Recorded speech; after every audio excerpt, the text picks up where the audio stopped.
is sponsored by Dignity Health Central Coast.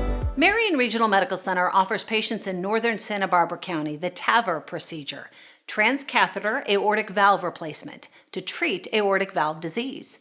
Interventional cardiologist Dr. Mansoor Arian explains. With TAVR, there's no opening of the chest. We make a small puncture in both sides of the groin, and we put a little IV into the artery. The valve is wrapped onto a balloon on a catheter, and that goes in through the arteries into the aorta, and we basically just inflate the balloon, and then this new TAVR valve becomes your aortic valve. Before TAVR, the only way to replace an aortic valve was with an invasive open heart surgery that required weeks of recovery time. The recovery from TAVR is actually one of the primary benefits. We do the procedure and typically patients are ready to go home within 24 hours. And the restrictions after the procedure are minimal. I would argue that TAVR has revolutionized the way that we treat aortic stenosis. It's pretty amazing now. The improvement in symptoms is almost immediate. One of the nice things about being able to offer it locally now is that growing community is able to have their procedure performed locally.